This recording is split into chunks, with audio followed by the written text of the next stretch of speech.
కడివి నీరుగానే ఈ వర్ష ప్రభావం వల్ల వచ్చిన వర్షం వల్ల ఎంతో మన జనజీవనం అంతా అతలాకుతలం అయిపోయింది. ఇక్కడ ఈ ప్రాంతంలో కూడా విజయవాడ గుంటూరు.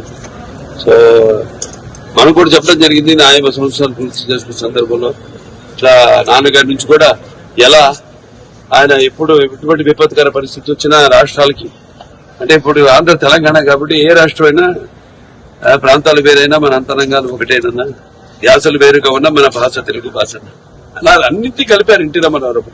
ఒక ప్రాంతానికి ఆపత్తి వస్తే ఇంకో ప్రాంతం వాడిని దాంట్లో భాగస్వాములు చేయడం, అదే ఇదంతా అంతా ఒకటే, ఒక ఉమ్మడి కుటుంబం, వసుదైక కుటుంబం, అంతా అన్నదమ్ములం అన్న అందరిని ప్రభావితం చేసి వాళ్ళని అందరినీ ఆదుకునేలా, అలాగే మేము కళాకారులు ఆయన్నే ఆదర్శంగా తీసుకుని అప్పటి నుంచి అంటే నేషనల్ డిఫెన్స్ ఫండ్ కానివ్వండి, లేకపోతే మన ఉప్పెన కానివ్వండి దివిసీమలో, లేకపోతే మన వేరే రాయలసీమ క్షామ నివారణ కోసం అయితేనేమి ఆయన అప్పుడు జోలి బట్టి మిగతా ప్రాంతాలన్నీ తిరిగి ఆయన అడుక్కోవడం జరిగింది డబ్బు.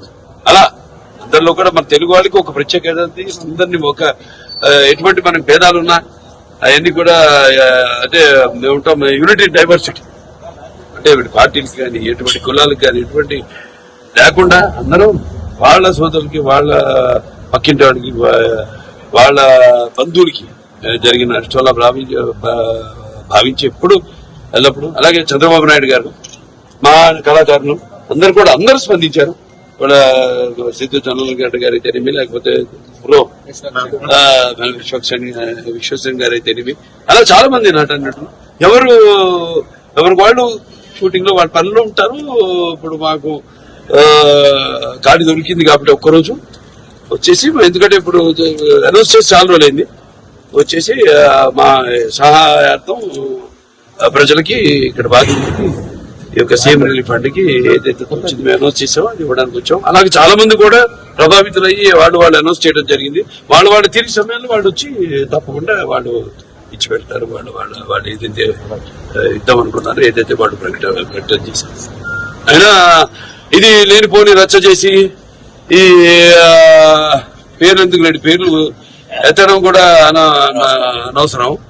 ఏదో ఎంత హాస్యాస్పదం అంటే ప్రభుత్వం సృష్టించిందట ఈ వరదకి, అంతకంటే హాస్యాస్పదం అంటే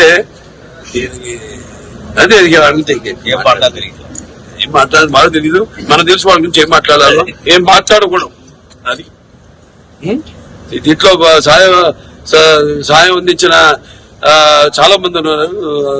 అక్షయ్ వాడు ఉన్నారు, భోజనాలన్నీ అందరు కూడా ఇప్పటిదాకా 10 లక్షల ప్యాకెట్లు, వాళ్ళ రోజుకి 2 లక్షల ప్యాకెట్లు వాళ్ళు కూడా ప్రభుత్వ సహాయ సహకారాలతో వాళ్ళు కూడా మంగళగిరిలో ఈ వంటగది పెట్టి వాళ్ళు అందరూ కార్యకర్తలు అయితేనేమి, నాయకులు అయితేనేమి, అందరూ కూడా దీన్ని ఒక